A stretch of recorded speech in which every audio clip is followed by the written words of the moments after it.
Mga kapuso, tungod love is still on the air, storyang gugma gyapon this Valentine season for sure. Daghan ang nangita og pangregalo sa ilang mga loved ones. Kung wala pa mo'y napili nga regalo, swak-na-swak kining atong makauban this morning. Sanglit nagtanyag siya og mga pinasahi og patsada nga mga Valentine's gift.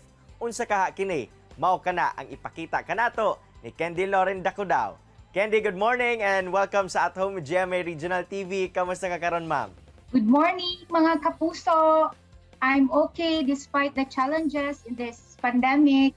Glad to hear that you are doing fine karong panahona, Candy. Pero una sa tanan, bot na mong mahibalaan kung unsa ba kining mga unique nga Valentine's gift nga inyong ginatanyag ug paunsa nagsugod kini nga ideya.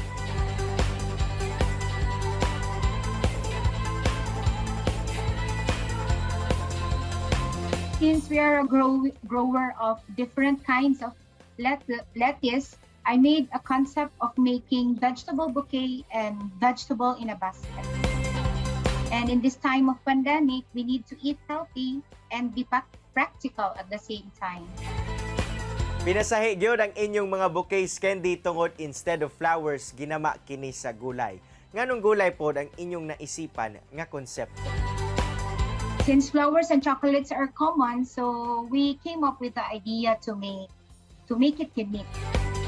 I am the one who makes the design, but I have a staff who makes it for me. Siya ang design sa mga bouquets.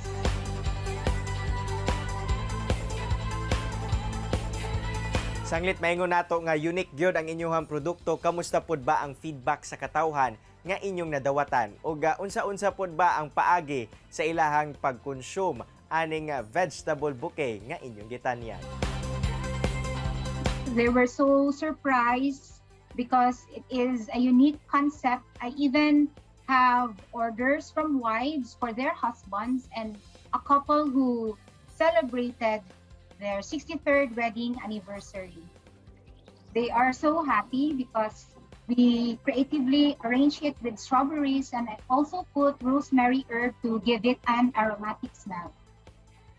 They find it fresh since it is harvested from the farm, and all they need is to put a little dressing to make it savory.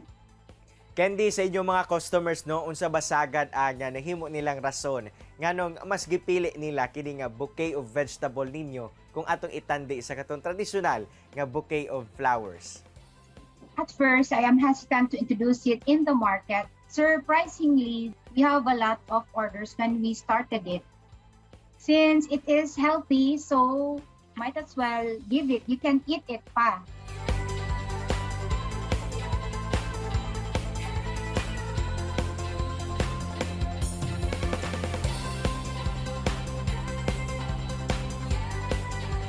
Candy, sanglit unique gyud o bag-o sa panglantaw sa katawhan ng inyong produkto nga gitanyag ngadto sa merkado. I am pretty sure that there are challenges along the way. Unsa-unsa ba ang mga challenges nga inyong naagian and how did you manage it?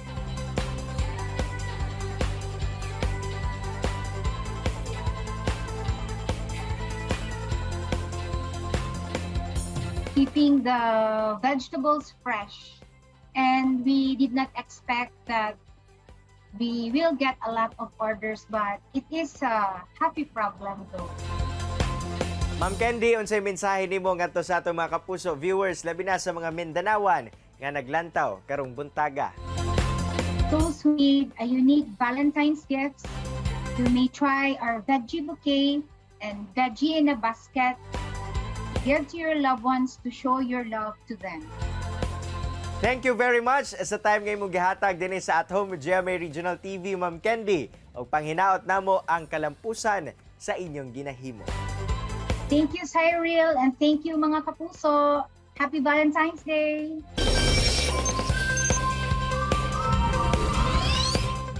Happy Valentine's Day sa akong parents ug sa akong mga igsuon dira sa Sumilao.